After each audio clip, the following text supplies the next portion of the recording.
Halo semuanya, Valar Morgulis. Well. Seperti janji saya yang kemarin, saya akan membuat video breakdown season finale episode 10 House of the Dragon yang seru banget. Tentunya ini akan mengandung spoiler dan juga kemungkinan yang akan terjadi di season depan. Seperti biasa, saya akan menghadirkan informasi yang ada di novel Fire and Blood supaya kita bisa membandingkan cerita yang ada di novel dan informasi yang ada di novel diharapkan bisa menambal cerita yang nggak ditampilkan di TV show. Mengingat serial ini pace-nya terburu-buru banget. Oke, langsung aja kita mulai recapnya. Let the dance begin. Karena kematian Viserys dan dilanjutkan dengan penobatan Aegon menjadi raja, membuat Daemon berasumsi bahwa Viserys dibunuh supaya Aegon bisa mencuri tahta Rhaenyra. Sebenarnya kita semua tahu kalau Viserys udah sakit parah, tapi penobatan Aegon memang jadi alasan yang paling masuk akal menuduh The Greens membunuh Viserys.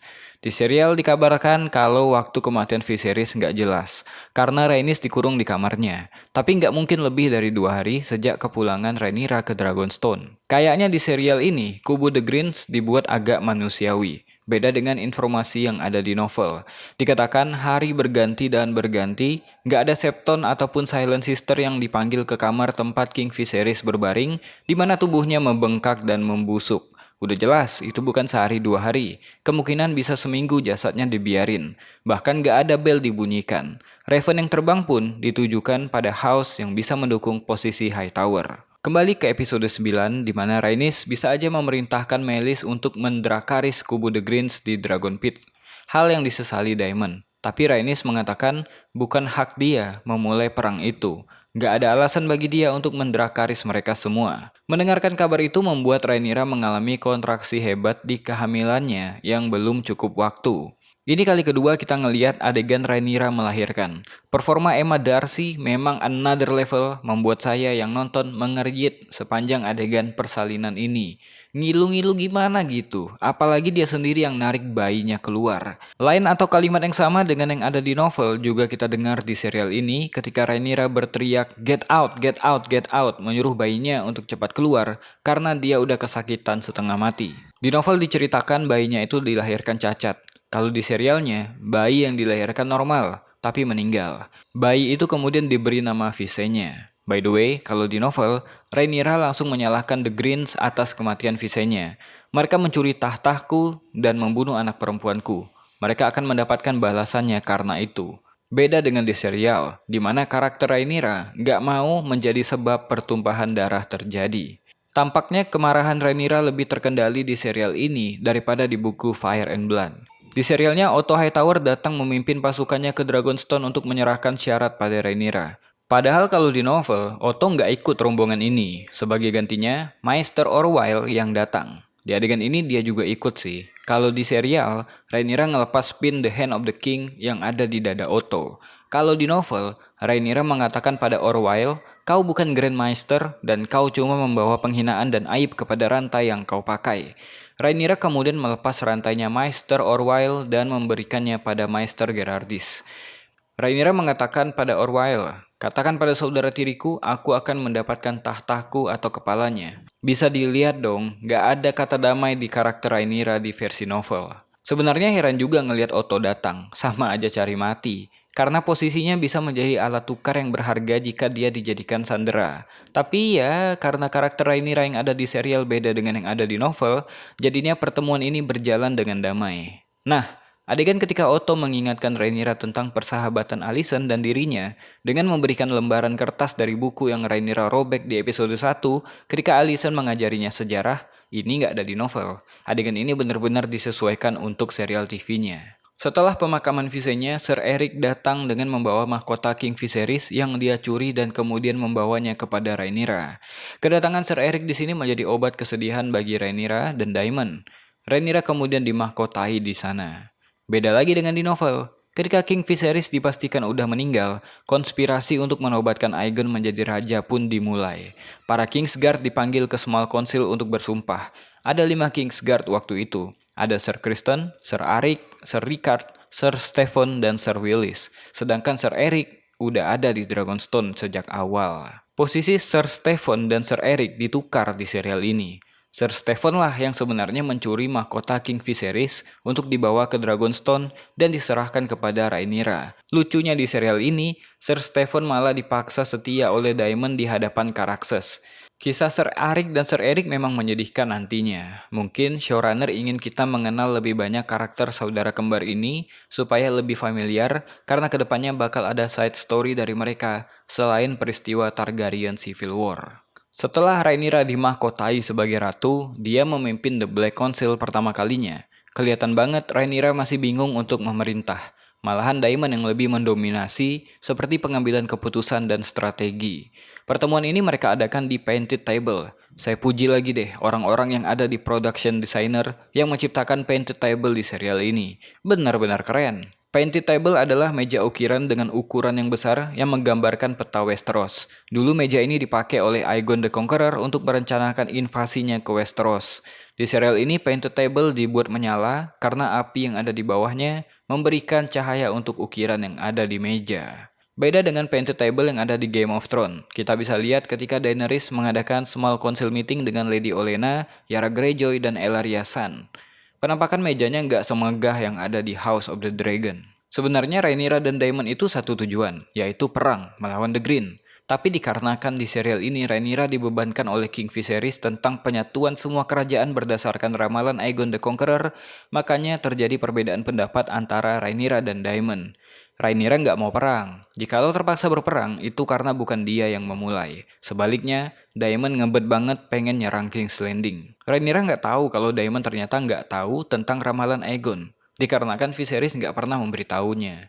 Daemon adalah seorang Targaryen yang nggak percaya tentang ramalan.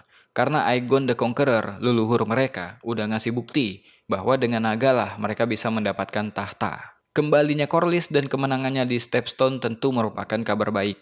Corlys masih panjang umur di serial ini, malah umurnya lebih panjang dari Rhaenys nantinya. Corlys ngajakin Rhaenys pensiun aja di Driftmark, tapi Rhaenys masih menyuruh Corlys untuk membela Rhaenyra.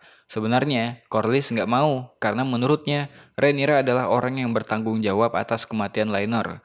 Tapi Corlys tetap datang memberikan supportnya karena dia menghormati keputusan Rhaenyra yang masih mau menempuh jalan damai untuk mengambil haknya kembali. Tapi kita tahu keputusan Rhaenyra akan berubah hingga mau berperang yang menyebabkan kematian Rhaenys di season mendatang. Nantinya Corlys marah pada keputusan Rhaenyra hingga keberpihakannya akan berubah.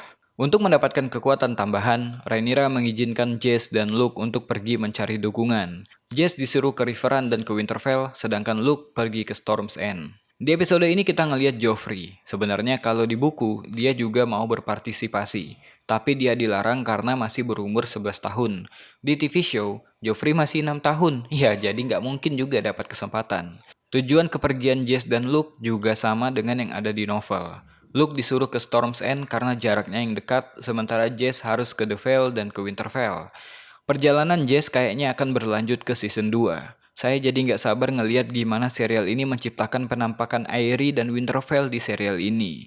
Karena dua lokasi ini cukup ikonik bagi fans Game of Thrones. Di novel, Jace juga singgah ke White Harbor, kota terbesar di utara. Kita nggak tahu bakal dimunculin atau enggak, yang jelas perjalanan Jace yang cukup jauh ke utara bisa menjadi side story di season 2 nanti. Saya juga nggak sabar ngeliat gimana sosok Rhaegar Stark. Kita udah ngeliat ayahnya di episode 1. Setelah Rickon Stark mati, Lord of Winterfell jatuh pada Cregan anaknya. Saat ini dia seusia dengan Jace. Kita bakal ngeliat pertemanan Jace dan Cregan di season 2 nanti. By the way, kalau kalian udah baca novelnya pasti sedih lihat momen ketika Luke pamitan dengan Rhaenyra. Karena pembaca novelnya tahu ini adalah terakhir kalinya mereka pegangan tangan dan bertatap muka. Musik Ramin Djawadi dari Game of Thrones season 6 kembali diperdengarkan di adegan 3 naga yang berangkat. Sekilas kalau kita lihat, naganya Luke yang bernama Arrax mirip dengan si Smoke, naganya Laenor. Tapi bedanya, Arrax masih termasuk naga muda. Sementara itu Daemon masuk ke Dragonmount untuk membangunkan Vermithor dari masa pensiunnya. Vermithor adalah naga tua. Terakhir ditunggangi oleh King Jaehaerys, The Old King.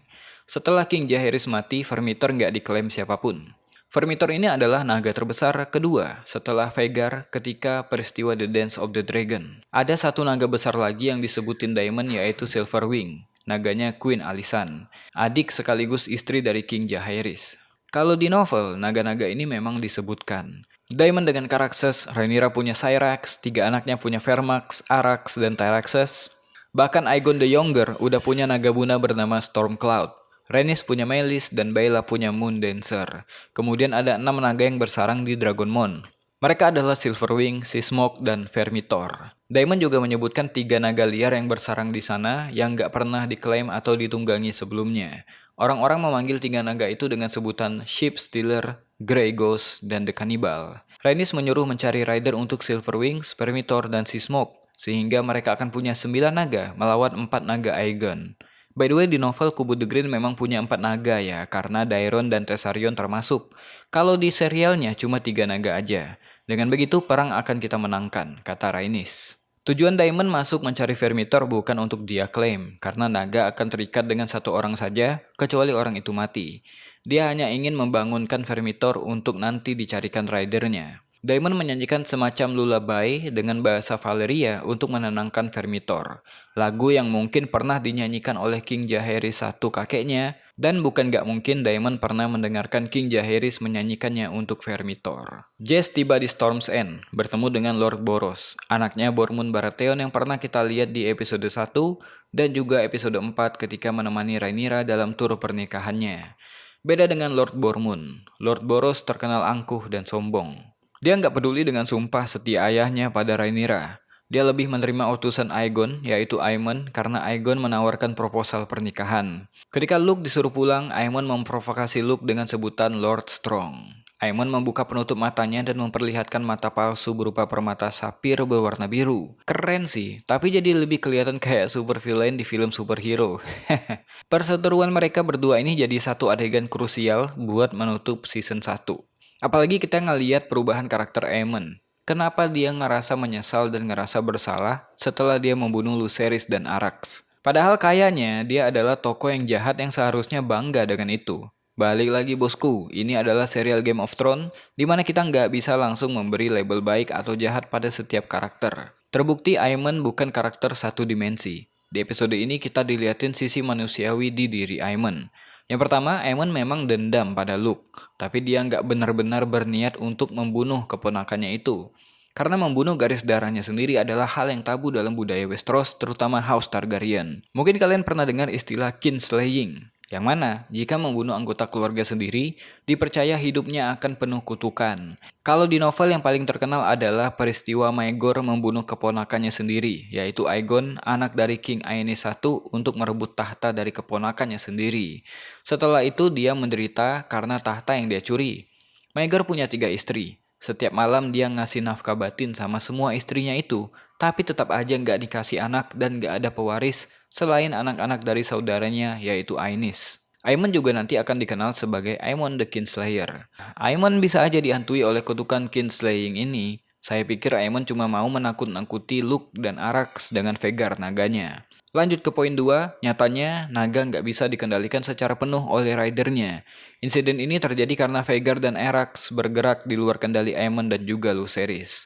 Kejadian naga yang nggak bisa dikendalikan juga ada di novel. Ketika Silverwing bergerak di luar kendali Queen Alysanne ketika melintasi The Wall. Queen Alysanne berkata pada King Jaehaerys dalam suratnya, 3 kali aku menerbangkan Silverwing di atas Kastil Black dan 3 kali aku mencoba membawanya ke utara melewati tembok. Tapi Silverwing selalu saja berbelok ke selatan dan menolak untuk pergi. Belum pernah Silverwing menolak untuk membawa ke tempat yang aku inginkan. Aku tertawa karenanya, jadi aku turunkan dia sehingga anggota Night's Watch nggak menyadari ada yang salah. Padahal itu menggangguku, kata Queen Alysanne. Kayaknya naga memang akan mengikuti perintah dari ridernya, tapi jika ada yang salah, maka naga bisa menggunakan instingnya sendiri. Gimana nasib Luke? Tentu aja dia nggak selamat. Kalau di novel banyak banget teorinya. Arax jatuh, hancur dan ditelan badai. Kepala dan lehernya terhanyut di bawah tebing Storm's End dan ditemukan 3 hari kemudian menjadi makanan kepiting dan burung camar. Lucerys juga hanyut. Ada yang bilang kalau Aemon mencongkel matanya Lucerys dan diberikan pada Lady Maris. Tapi teori ini terlalu berlebihan. Ada yang bilang Vhagar yang menelan Lucerys secara utuh. Ada juga yang bilang kalau Lucerys selamat, bahkan bisa berenang ke tempat yang aman, tapi hilang ingatan dan menghabiskan hidupnya sebagai nelayan yang sederhana. Tapi saya percaya kalau Lucerys dimakan Vhagar. Di adegan insiden ini, yang ada hanya Arax yang tercerai-berai, sedangkan Lucerys nggak kelihatan. Kalau kita lihat frame by frame, mulut Vhagar memang mengarah ke Lucerys terlebih dahulu, sehingga Lucerys dipastikan udah mati ditelan Vhagar. Yang udah terjadi memang harus terjadi, terlepas bahwa Aemon memang gak ada niat untuk membunuh Lucerys, tapi dia udah melakukannya. Di novel, bisa aja kita bilang kalau Dance of the Dragon terjadi setelah Aegon II mencuri tahta Rhaenyra, tapi di serial ini, Targaryen Civil War dimulai ketika Aemon membunuh Lucerys dan Rhaenyra yang tadinya berniat mencari jalan damai akan menjawab deklarasi perang dari kubu The Green. Itu dia breakdown season finale episode 10 House of the Dragon. Sedih banget, karena kita harus nunggu paling nggak tahun 2024, karena mereka baru akan produksi untuk season 2 di awal 2003 nanti. Tapi sambil menunggu, di channel ini akan ada konten yang akan tetap membahas beberapa hal yang dihilangin di serial TV-nya, terus kemungkinan apa yang akan terjadi di season depan dan lain-lain. Jadi pastikan kalian subscribe untuk mendapatkan update video yang terbaru. Mungkin itu aja buat video kali ini. Saya Besa Putra, to be continue, Valar Morghulis, let the dance begin.